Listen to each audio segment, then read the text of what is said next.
Hello friends, good morning. Myself Sanjeev Chahal, Director Laurels IAS. As a part of our ethics series, today we'll discuss our subtopic that is a sense of ethics. हमने अपनी previous जो हमारा lecture था उसमें हमने बात की थी कि व्हाट इज एक्चुअली एथिक्स, और वहाँ पे हमने एथिक्स को डिफाइन भी किया था कि all such acts, practices, behaviours which are socially, organizationally, professionally right constitute the ethics. It means a sense actually related to the righteousness. जब भी हम कभी असेंस की बात करें तो असेंस हिंदी में इसका मायने होता है सार, किसी भी चीज का सार. तो एथिक्स का सार क्या है कि to be right means असेंस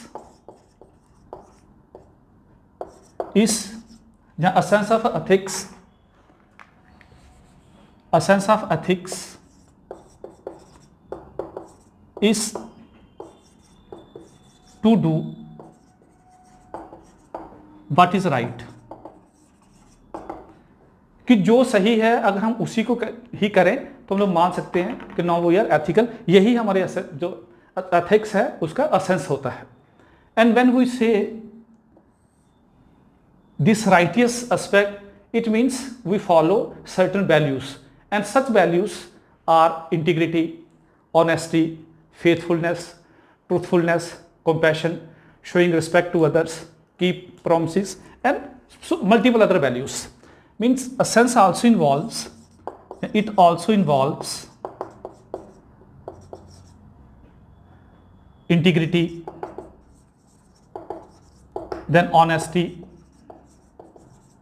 truthfulness, faithfulness, compassion, respect, cooperation, then accountability, and multiple of other values. When we follow all these values in each and every aspect of our life, it means we are actually right. And you know कि all such persons, all such personalities who remain ethical in his or her life, in their life, they became great. Now, for instance, Mother Teresa became great because she devoted her whole life in the service of those who were downtrodden and ignored by the people due to her compassion. And in this course, she became great. Similarly, आपको ये भी पता है कि Gandhi ji always follow the path of non-violence. Gandhi ji always remain truthful, and that's why he also became great. He became Mahatma Gandhi. और he was follower of this non-violence up to such an extent कि आपने history में पढ़ा होगा कि जब एक छोटा सा इंसिडेंट हुआ चौरी चौरा में तो ही सस्पेंडेड नॉन कॉपरेशन मूवमेंट. और शायद गांधी जी जानते भी थे कि इसकी एक रिएक्शन भी आएगी, लेकिन इन स्पाइट ऑफ दैट अब उनका मानना था कि I am follower of non violence. और आपको अगर आप नॉन वायलेंट हो, अगर आप ऑनेस्ट हो, you have to show honesty, you have to show integrity under each and every circumstance. चाहे कोई भी सर्कमस्टेंस हो, चाहे कोई भी सिचुएशन हो, you can remain honest. And then it is said कि you are a man of integrity. और ये भी आपने हिस्ट्री में पढ़ा है कि Ashok became great not because he was a great warrior but because he followed the path of Dhamma.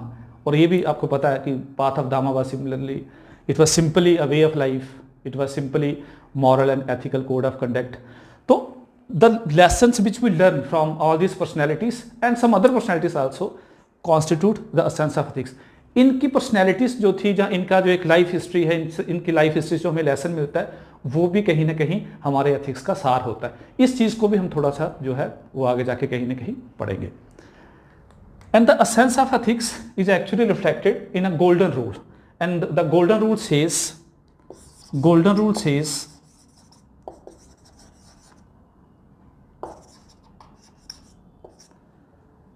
Treat others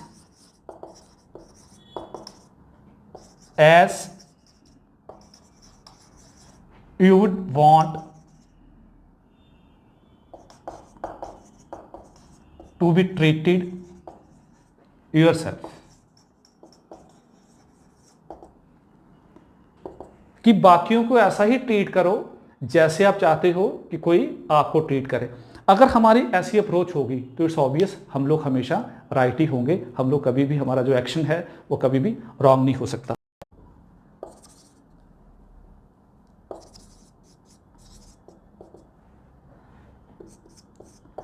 do not do that to someone which angers you if done to you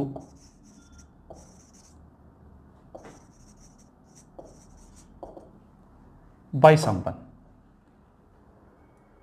but angers you if done to you by others। मैंने किसी के साथ भी आप ऐसा मत करो, आपका एक्शन या आपका बिहेवियर ऐसा नहीं होना चाहिए कि अगर सेम वो आपके साथ हो तो आपको जो है कहीं ना कहीं यू फील एंग्री, आपको कहीं ना कहीं जो है गुस्सा आ जाए। If we follow both of this, if we follow the golden rule, if we follow this quotation of Socrates, it's obvious will become ethical.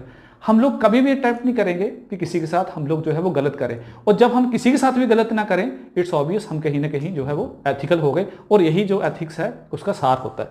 And when we talk about a sense of ethics, here we should be right या we should be ethical not only in our action but we should be ethical also in our thinking.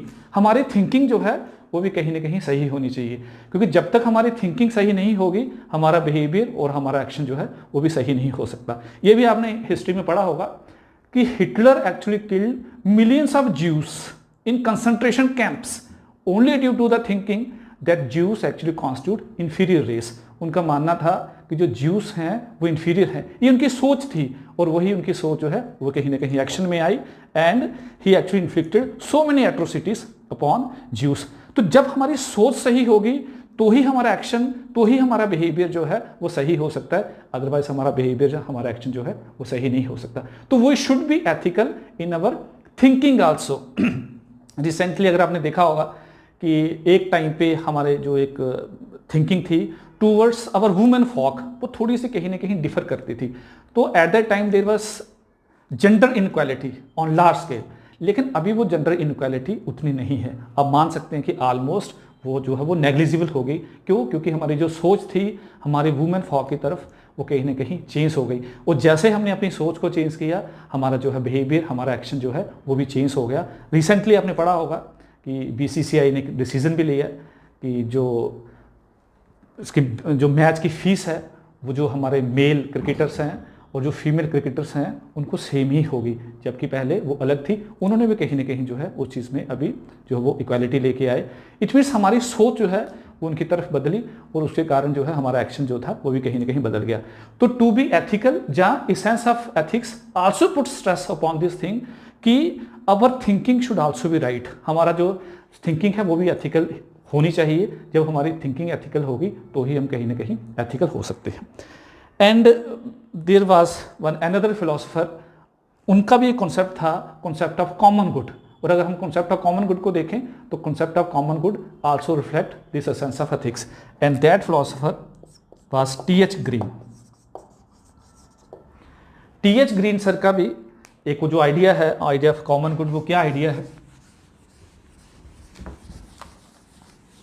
उनका मानना था कि जो good है वो common base पे होना चाहिए, कि the notion of my happiness should not be different from the notion of your happiness, जहाँ my rights should not be clash with your rights, कि I should respect your happiness, you should respect my happiness, I should respect your rights, you should respect my rights. तो T.H. Green's the idea of common good of T.H. Green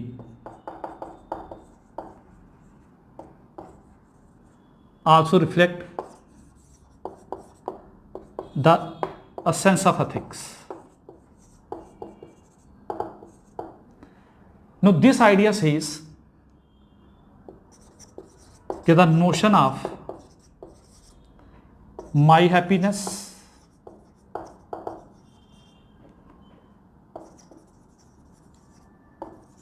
should be the same the notion of your happiness. My rights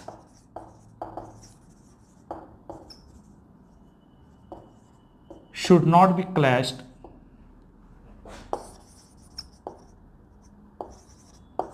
with your rights, and vice versa. मैंने your rights should not be clashed with my rights. I should respect your rights, you should respect my rights. और जब हम लोग, हमारी approach ये वाली हो, जब हम कॉमन गुड का आइडिया जो है उसको माइंड में रखें, तो ये ऑब्वियस होता है कि हम अगर किसी के राइट का जो है वो अगर रिस्पेक्ट करेंगे तो कोई दूसरा भी हमारे जो है राइट का वो कहीं ना कहीं रिस्पेक्ट करेगा. It means the essence of ethics lie in this aspect कि we should be good towards all other in our actions, in our thinking also. Now in the society our status is not static. Our status is not static. When we are in a family, our status is different. Now suppose in a family there is the status of husband, wife, brother, sister, son, daughter, and professionally we have different status. Someone may be doctor, someone may be administrator, and so on. And if we say we are ethical, it means we should be ethical in our each and every status. हर एक status में जो है वो हमें कहीं ना कहीं ethical होना पड़ेगा. हर एक status जो हमारा कहीं ना कहीं जो है वो ideal होना चाहिए. अब वो ideal status क्या है? रामायण में जो है वो इसकी कहीं ना कहीं जो reflection आती है कि if we quote रामायण, तो Ramayan actually depict many characters. Ramayana depicts many characters which everyone should aspire to be like. माइना रामायणा उन सब करेक्टर्स को डिपिक्ट करती है जैसा हर एक इंसान को होना चाहिए. अब वो करेक्टर्स क्या हैं? Such as ideal son. Ramayana में, Ramayana you know is a story of lord Rama, and lord Rama was ideal son. अब आइडियल सन क्यों है ये भी आपको पता. All of you are acquainted with the Ramayana कि Rama was going to become the king of Ayodhya. लेकिन जब उनके फादर उनको बोला कि आपको वन में जाना है for 14 years, without questioning him वो जो है वन में चले गए. There was character of ideal wife. अब वन में जाने के लिए राम जी को बोला था, सीता जी को नहीं बोला था, लेकिन Sita was an ideal wife. That's why वो भी राम जी के साथ वन में चले गई. देन आइडियल ब्रदर, लक्ष्मण जी को भी नहीं बोला था जाने के लिए, लेकिन लक्ष्मण वाज आइडियल ब्रदर, वो भी उनके साथ चले गए. देन आइडियल फ्रेंड, लाइक जो सुग्रीव थे, जो हनुमान जी थे, वो राम जी के आइडियल फ्रेंड थे, राम जी उनके आइडियल फ्रेंड थे. Concept of ideal leader, ideal ruler. तो means all of us, if we want to become ethical, then we should be ideal in each and every of our status. अब now you are going to be administrator, आप सब जो है वो future के administrator हो, तो you should be ideal administrator. और आप आइडियल एडमिनिस्ट्रेटर कब होते हो? जब आप ऑनेस्ट हो, जब आप में क्रेडिबिलिटी है, जब आप में इंटीग्रिटी है, आप में ट्रूथफुलनेस है, आप में डिवोशन है अपनी ड्यूटी को लेके, आप में अकाउंटेबिलिटी है, आप में पंक्चुअलिटी है, आप में ट्रांसपेरेंसी है, and you possess multiple of other values also. तो it's obvious you are an ideal administrator. वो यही अप्रोच होनी चाहिए कि आप जो है वो एडमिनिस्ट्रेटर हमेशा आइडियल ही रहें. क्योंकि यूपीएससी ने जब ये पेपर इंट्रोड्यूस किया तो यूपीएससी की ये कोई टेंशन नहीं थी कि आप सारे के सारे कॉन्सेप्ट्स को मगअप करो और फिर आके उसको पेपर में लिखो. यूपीएससी की इंटेंशन यही थी कि अगर आप एथिकल हो तो अच्छी बात है, अगर आप एथिकल नहीं हो तो you should inculcate in yourself all the ethical values, and that ethical values should be reflected in your answer also. तो this concept, basically the concept of ideal this status actually indicate कि you should be an ideal person. आप जो है एक ideal person होना चाहिए। जब हम लोग आइडियल पर्सन होते हैं, हम जो है हमारी सोसाइटी आइडियल हो जाती है, हमारी कंट्री आइडियल हो जाती है, और पूरा पूरा वर्ल्ड जो है वो आइडियल हो जाता है। It means if the world want to become ideal और वांट टू बिकम एथिकल, तो देयर इज नीड कि every person should become ideal and should become ethical.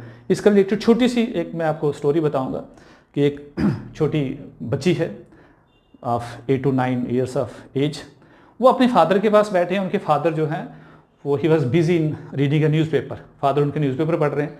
तो बच्चे को अच्छा नहीं लग रहा, वो बार बार अपने फादर को बोल रहे हैं कि पापा please play with me, please play with me, but father was interested in a news. तो जो लास्ट उसका पेज है न्यूज़पेपर का, उसके लास्ट में कोई एडवर्टाइजमेंट है किसी प्रोडक्ट के related, and there is a map of whole world, पूरे वर्ल्ड का मैप है। तो वो जो फादर हैं वो उसको टेयर करते हैं इन 5-6 पीसीस और अपनी डॉटर को देते हैं कि आप ऐसा करो, इन सबको सही करो, इसको जोड़ो और पूरा वर्ल्ड बनाओ, then I will play with you. Daughter बोलती है ओके पापा। विद इन 1 minute या 1 or 2 minute वो बना के फादर को बोलती है पापा ये लो बना दिया। तो फादर एक्चुअली बिकेम सरप्राइज्ड कि ऐसा कैसे हो गया कि with in such a short time इन्होंने पूरा का पूरा मैप बना दिया, पूरा का पूरा जो वर्ल्ड को सही कर दिया। तो उन्होंने पूछा कि आपको ये कैसे आपने किया? तो उन्होंने बोला पापा देखो, जो पेज पे मैप था उसके बैक साइड पे एक ह्यूमन का फेस था।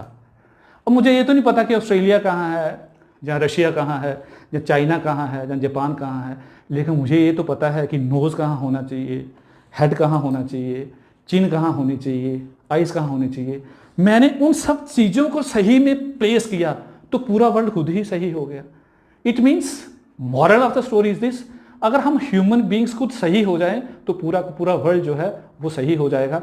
और यही जो है वो एथिक्स का एसेंस है, यही एथिक्स का सार है, यही इसकी समरी है कि वो शुड बी राइटियस। हमें जो है वो चाहे कोई भी हमारा फील्ड हो, चाहे कोई भी हमारा स्टेटस हो, हमें उस स्टेटस में, उस फील्ड में we should show the righteousness, we should follow, we should inculcate the values, then we can become a righteous person, then we can become an ethical person.